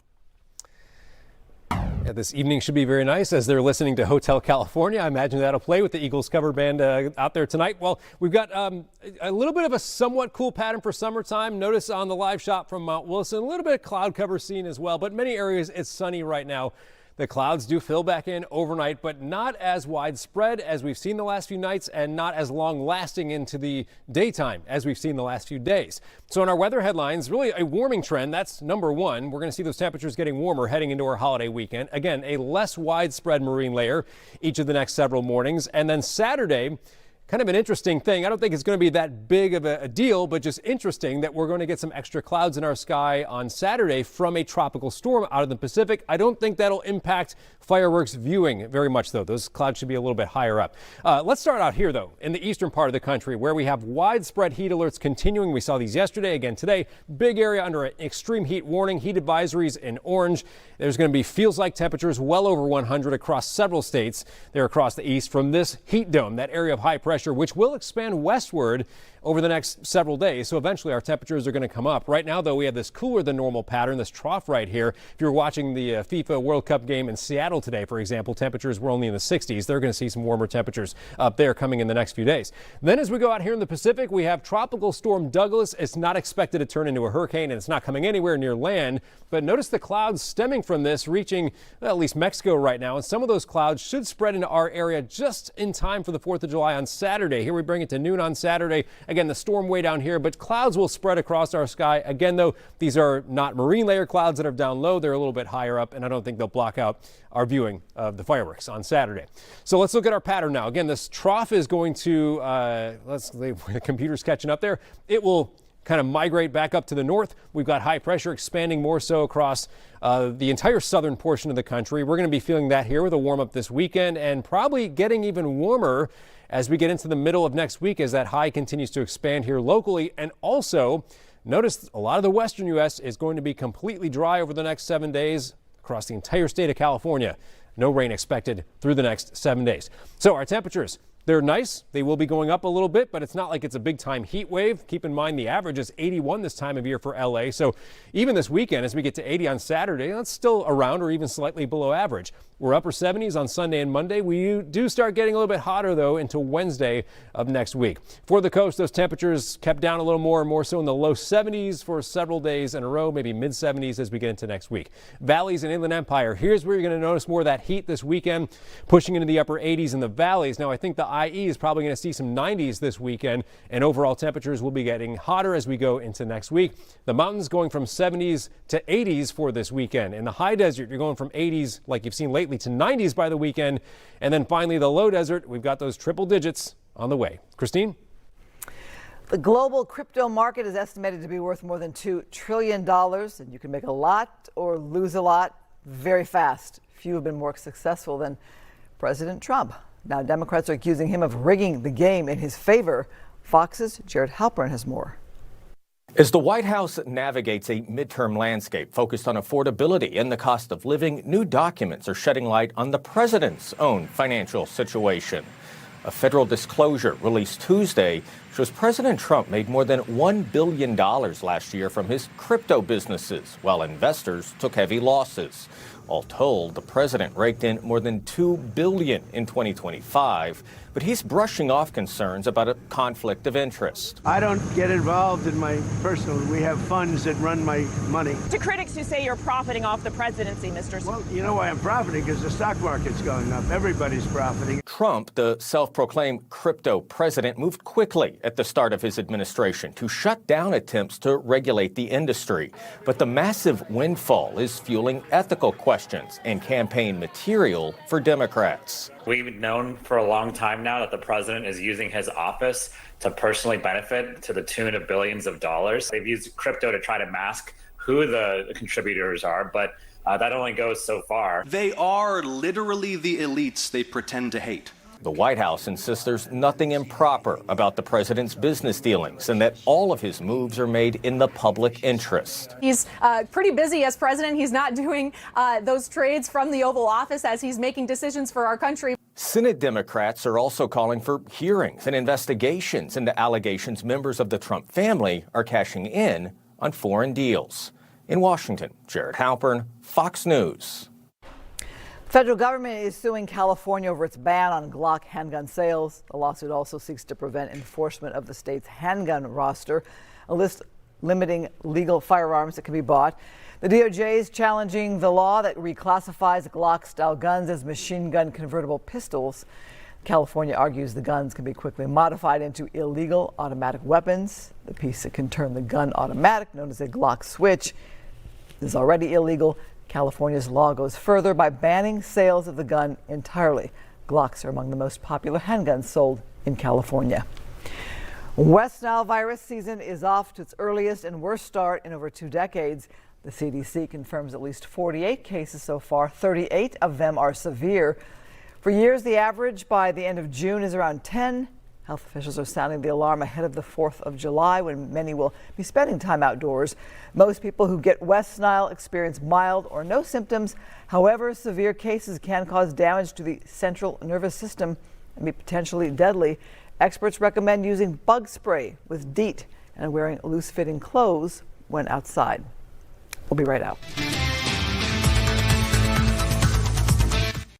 Good day.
11. We're going glam in tonight's Wednesday's Child segment. We meet a really sharp teen in foster care in front of and behind the camera as DCFS is looking for an adoptive home for her. Yes, great job. Like that. At the Michael Vincent Academy for a supermodel photo shoot for a teen in foster care. My name is Aisha. I'm 15 and I'm in the 9th grade. It starts with makeup and hair at the Michael Vincent Academy, courtesy students Luciana Pierre and Oscar Heredia. How's it feel to get your makeup done? It feels good. I really love my makeup and I love the people that did it. A fashion shoot? Well, we can try both and see. Also means wardrobe. Zaisha loved the glitz. It is really nice. It has lots of detail and stuff. I like the beading. In the end, MVA went with a power suit. I like the colors, the gold and everything. The plaid, I really like it. I think it fits me. A power suit is perfect for this teen with career in mind. When I grow up, I want to be a criminal justice attorney because I like to help people, but I want to challenge myself while doing it. At first, I was going to be a social worker, but when I talked to my social worker, he told me probably law is best for me since I do like reading and writing. In school, I like English class. I'm into PE now for athletics and math. As DCFS is looking for an adoptive home, Zaisha would like someone that support me through going through college in general, just to support a family. To learn more about adoption and Wednesday's Child, call this DCFS hotline 866-921-ADOPT. That's 2367. Come forward a little bit. Tal Vincent, co-owner of MVA, presented Zaisha with a gift bag. Look at these lashes from French Beauty. You have the UFO, Sunday Riley. You have the Body Glow, shimmering body oil gel. Perfect, perfect. Michael Vincent with the expert eye.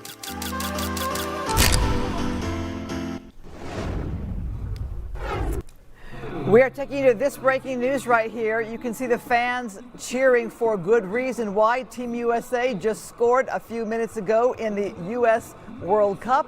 Flo Balogun with the score. There you see that wild reaction of people having a really good time in Washington, D.C.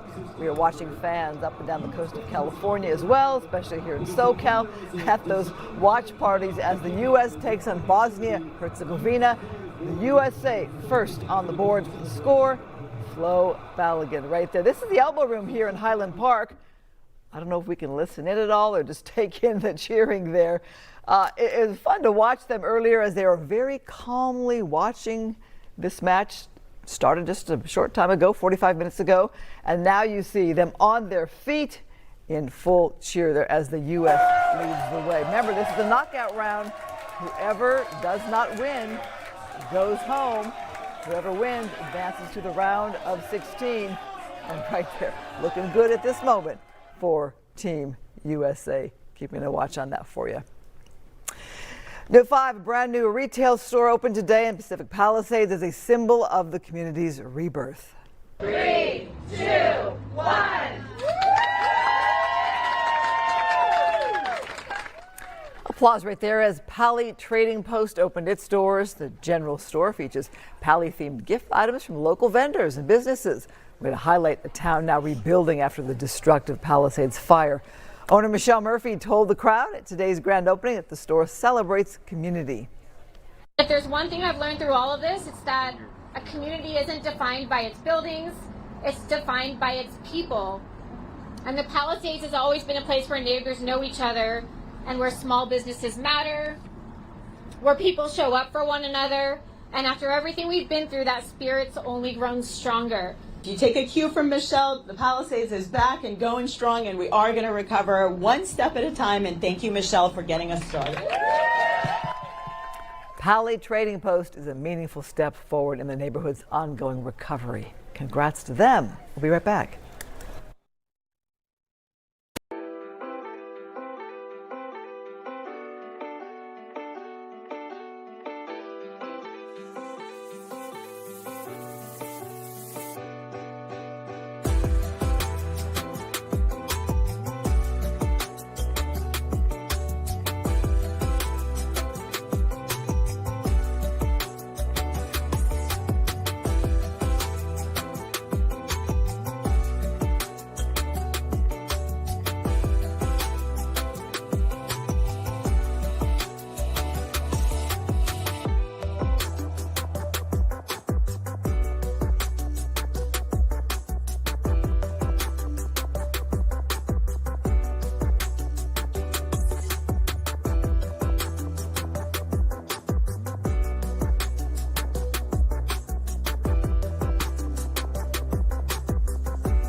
Fox 11 Sports Desk is brought to you by Downtown LA Law Group Accident and Injury Attorneys.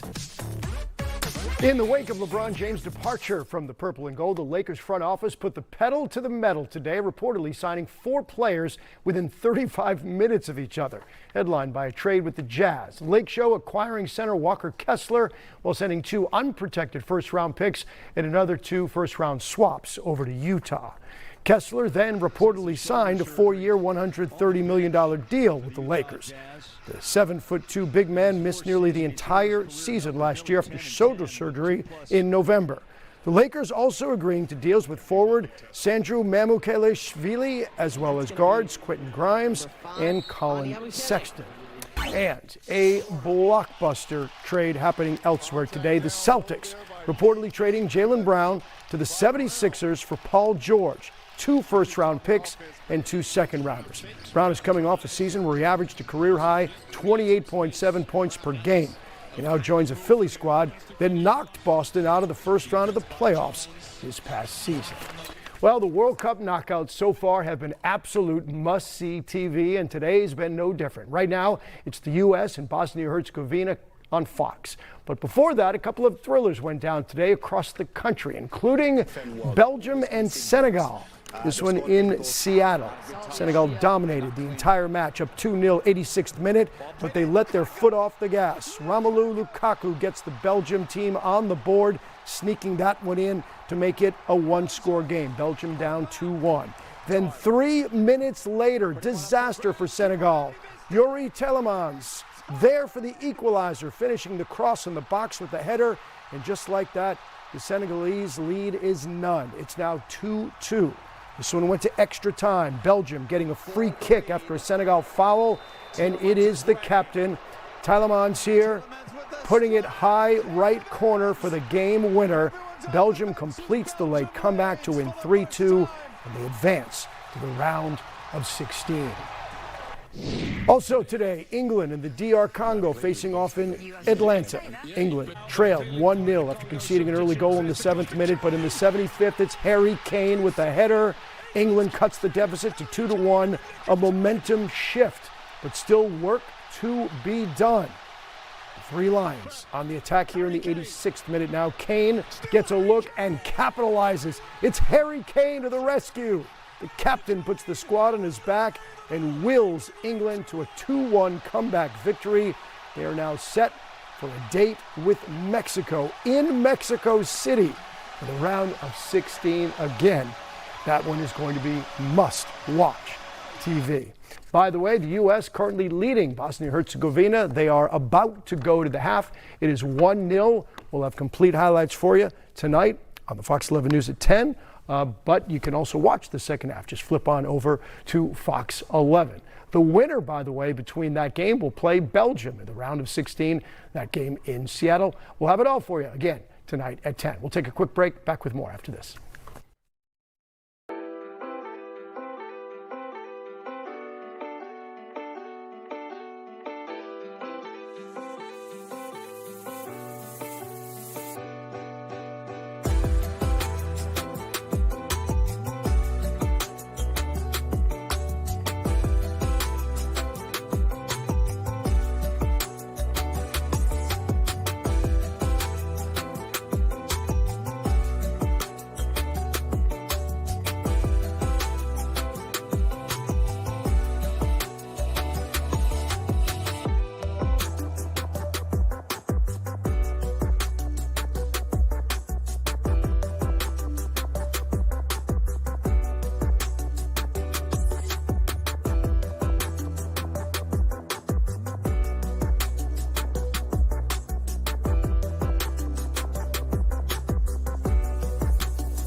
Fox 11 Entertainment is sponsored by Yamava Resort and Casino.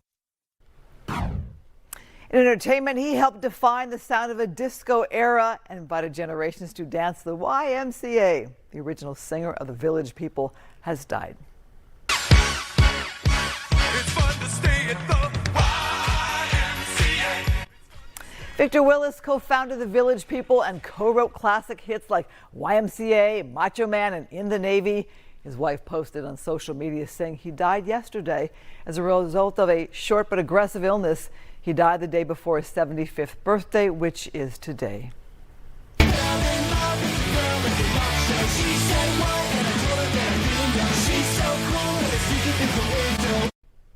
July 1st marks day 182 of 2026, and Blink 182 fans are flocking to an exclusive pop-up on Fairfax Avenue.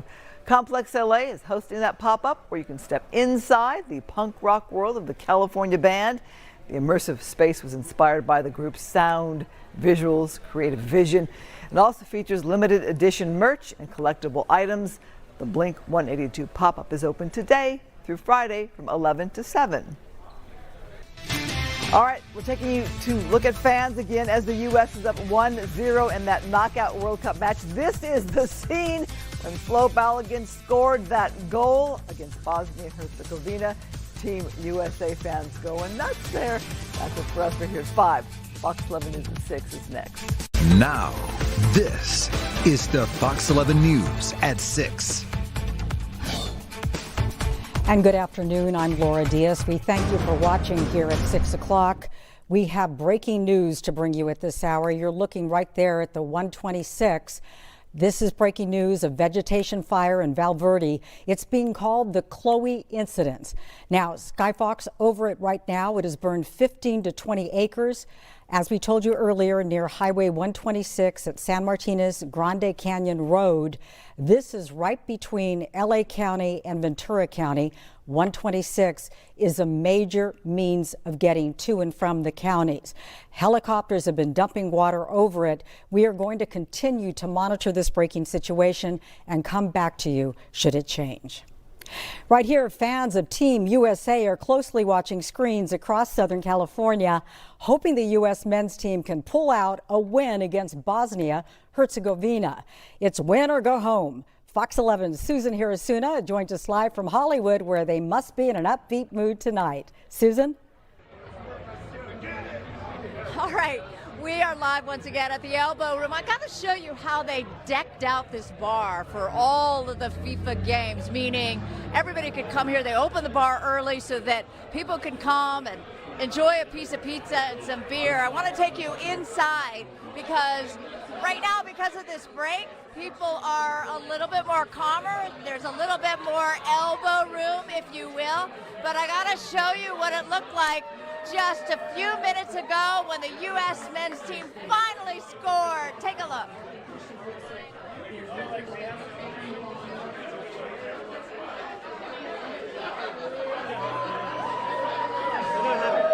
They don't have it? Oh, I'm so sorry. I thought we had it. Okay, pretend like they just scored, everybody. Pretend they just scored. Woo! Okay, that's what it looked like a few minutes ago, but now they're just pretending. But they are so confident that the USA team will score again. So, we love it. And we got the eagle headed going again. I found out that that guy is a teacher, and the eagle is the mascot for the school.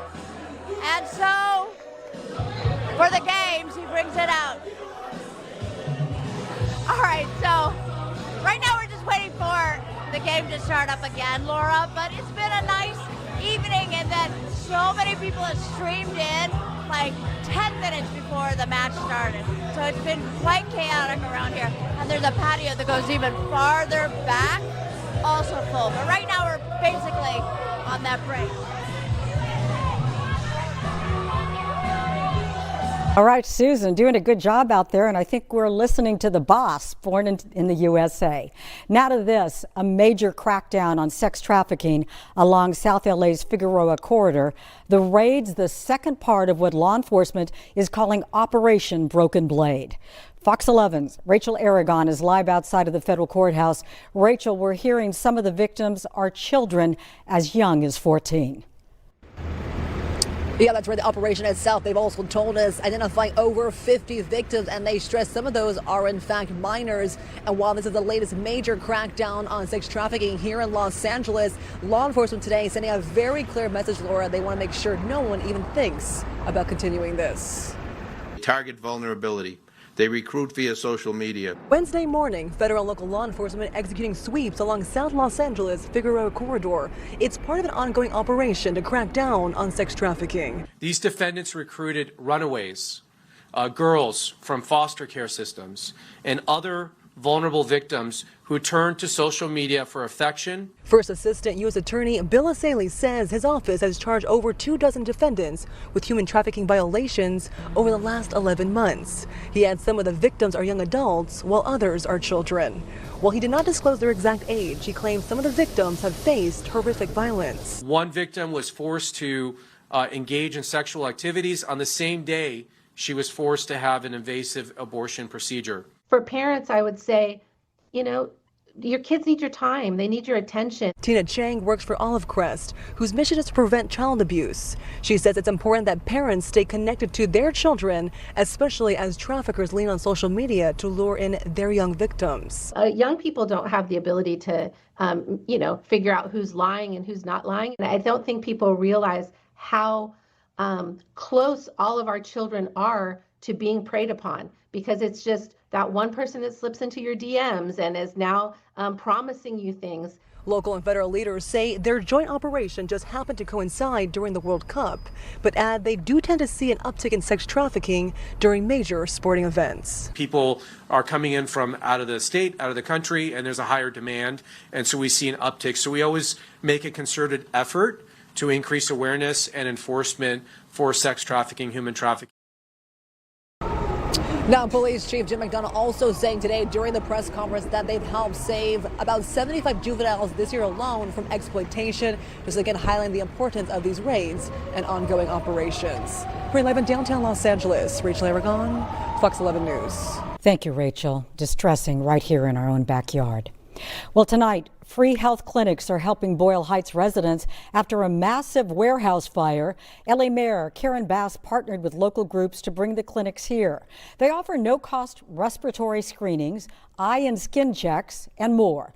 The 8-day fire is now contained, but lingering smoke and the stench from rotting food inside of the building continue to affect air quality. Mayor Bass is urging anyone impacted to visit those clinics. They report, respiratory symptoms, they report headaches, they report other problems. To have a mobile clinic that is going to go directly to them is exactly what is needed at this point in time. The Boyle Heights area has 3 mobile clinics, one at Ruben Salazar Park on Whittier Boulevard. It'll be open tomorrow and Friday. Barrio Action Family Center on Huntington Drive will also provide services tomorrow. So will Lou Costello Jr. Recreation Center on Olympic Boulevard. You can go there as well. Clinic hours there are from 9 a.m. to 2 p.m.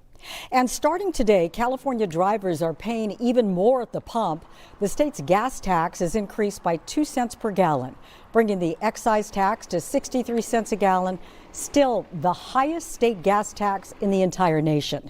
Diesel fuel is also going up, with the tax going up 2 cents to 48 cents per gallon.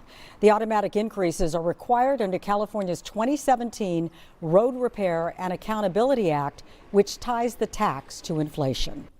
LA County is asking for public input as it considers renaming parks, streets, facilities, and programs named after Cesar Chavez. The effort follows recent allegations of sexual abuse involving the late labor leader. Residents can now complete an online survey on the county website to help guide the decision on whether those names should be changed. A boil water notice is in effect for a 2-block section of Koreatown after routine testing detected E. coli bacteria in one water sample. The affected area is bounded by South Ardmore Avenue, South Mariposa Avenue, West 5th Street, and West 6th Street. Residents in the affected area should boil tap water for at least 1 minute or use bottled water for drinking, cooking, and brushing their teeth until further notice. Now we'll have much more on this tonight at 10. We'll be right back. Where the stars.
Fireworks are a huge part of World Cup celebrations and, of course, Independence Day, but illegal ones can spark deadly fires and criminal charges. Fox 11's Nick Garcia with more on the warning. Mexico's win over Ecuador Tuesday night had people setting off illegal fireworks across the Southland. In Pacoima, Santa Ana, and East LA. With the World Cup, there have been a lot of fireworks going off. Last night. I mean, no, shout out to Mexico for the win yesterday. Yeah, that was really cool. I think fireworks are fun. I don't know. I don't have a strong opinion. After those fireworks. But LA County District Attorney Nathan Hochman is reminding people that an illegal show in the sky will lead to a show of force from law enforcement. We are dealing in this county with a monumental problem, dealing with fireworks and illegal explosive devices. Hochman recently holding a press conference with fire and police officials ahead of this weekend's July 4th holiday. What may seem like a tradition and a way to celebrate, and the reality is illegal fireworks, again, have irreversible consequences. Hochman says over the past couple years, Thousands of pounds of illegal fireworks and explosives have been seized. We're going to come after you. If you basically want to engage in this incredibly dangerous and risky activity in our county, that we have a cell door with your name on it. In some cases, disaster struck before they were discovered, as there have been several deadly incidents involving illegal fireworks. One moment of celebration is never worth the loss of a life, a home being lost, or an entire neighborhood being vacant for a considerable amount of time. Nick Garcia, Fox 11 News. Fox 11 Weather is sponsored by Yamava Resort and Casino. And taking a live look outside, this is Mount Wilson, where we've been getting that cloud cover. In fact, I walked outside earlier, Chief Meteorologist Adam Kruger joining us now, and it felt like the sunshine didn't come out until late afternoon. Yeah, we've had that pattern for a couple of days now with some stubborn clouds in some areas later into the afternoon. There's going to be less of that, though, as we go forward. Still some marine layer clouds in the morning, but less of the stubborn cloud cover later in the day. And overall, a warming trend as we approach our holiday weekend. So let's start first with the winds, though, because we began our newscast talking about that vegetation fire, 20 acres or so. It's about 7 or 8 miles west of Santa Clarita and about 5 miles west of Six Flags Magic Mountain. So up in this area right here. And I just want to point out the fact that while winds have been gusting around 10 to 20 this afternoon, wind speeds are coming down. Here's a look at the model showing 7 o'clock and then 10 o'clock. You can see how the winds in this area will be turning calm. And I've been watching that firefight from our vantage point from Skyfox, and it looks like, from my assessment anyways, they're getting a pretty good handle on the situation. Yes, there's still some smoke and flames there, but doesn't look like it's going to get too out of control as far as I can tell. Now, as we check out Futurecast here, you're going to see the cloud cover really fill in again tonight, tomorrow morning, but not as widespread as the last few nights. Not way through the valleys and not completely covering the Inland Empire, but there will be clouds there early on. That's 7 a.m. Now, as we go into about 10 o'clock in the morning, our model's showing a lot of that already cleared out, whereas that was a different case for the last few days. And then here's noon. Again, sunny skies just about everywhere for tomorrow. Also, we've been seeing a little bit of a cooler feel by summer standards the last few days, but still a lot of areas in the 70s, still pretty nice. And that's what we expect tomorrow. Temperatures going from just under 60 at 6 a.m. into the mid 70s for LA tomorrow afternoon, or maybe even upper 70s, but farther inland will be even warmer. The deserts, of course, we're going to find our hottest temperatures here, but by July standards, it's not that bad in the deserts. Inland Empire, we've got 80s. We'll see some lower part of the 80s across a lot of the valleys. There you see LA through inland Orange County, more like upper 70s, mid 70s, and a little cooler near the coast for tomorrow.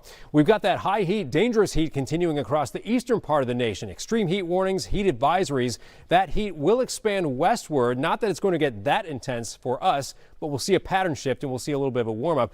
Right now we have just the tail end of this kind of somewhat cool pattern going on right now. And I also want to point this out. Tropical Storm Douglas out there in the Pacific, not coming anywhere near land, but notice the cloud cover expanding away from it. We're going to see some of those clouds from Douglas actually reach our area on Saturday. They should be higher level clouds, so I don't think they're going to block out our visibility of the fireworks for the 4th of July. All right, our pattern now, again, that trough kind of retreating. We've got high pressure starting to move in this weekend, even more so next week, and that's going to be bringing those temperatures up with a little bit of a, let's call it like a mild heat wave as we head into the middle of next week. But in the meantime, temperatures warming to around average for this weekend, kind of holding there near the 80-degree mark for the early part of next week as well. That was for LA and inland Orange County. For the coast, of course, cooler here in the low 70s.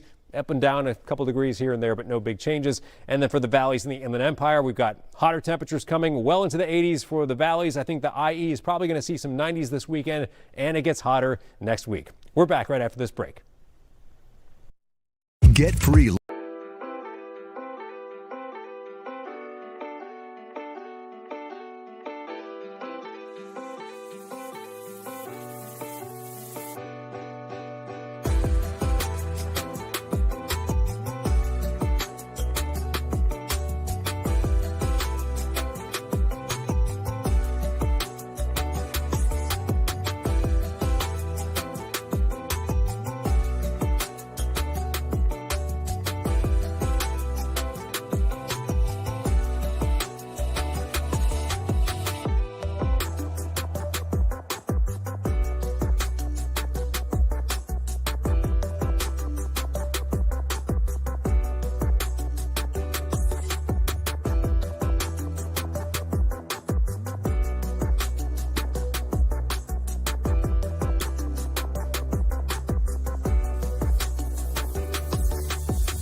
A daring stunt in New York City ended with an arrest today. A masked couple climbed the Empire State Building's antenna over 1,400 feet high. Now, at the top, they unfurled a banner reading, "When the power of love beats the love of power, the world knows peace." Once then, they proposed, and after snapping selfies, they climbed down right into police custody. Reports suggest they're famous roof-toppers, Angelina Nicolau and Yvonne Burkus. They're known for high-risk, no-gear climbs, and that was quite a stunt today. Right here, a brand new retail store opened today in Pacific Palisades as a symbol of the community's rebirth. Pali Trading Post opened its doors. Now, the general store features Pali-themed gift items from local vendors and businesses, a way to highlight a town now rebuilding after the destructive Palisades fire. Owner Michelle Murphy told the crowd at today's grand opening that the store celebrates community. Well done. A Georgia woman is thanking the first responders who saved her life after she was struck by lightning. Police released dramatic video this week of the May lightning strike in a church parking lot. Jeannie Mena went into cardiac arrest, but an officer started CPR before firefighters revived her with a defibrillator. Tuesday, she returned to thank her rescuers in person.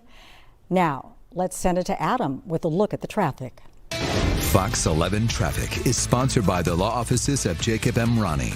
Not that it happens a lot around here, but a reminder that if you can hear thunder, you're within the danger zone of being struck by lightning. So keep that in mind. All right, now as we go to the traffic map, you can see things are letting up and improving a little bit in some spots. But here's where we have some trouble. The 405 south, there's a report of 3 lanes blocked from a wreck here. This is near Seal Beach as you head south on the 405. Close to downtown on the 10 west, we got 1 lane blocked right there from that crash and up towards heading.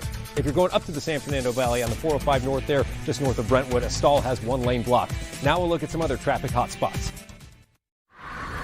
So I do hot yoga every day. After the accident, my lower back was so stiff I couldn't move, and I called Jacob. They treated me like a king. I did not have to deal with anything. If you're in an accident, call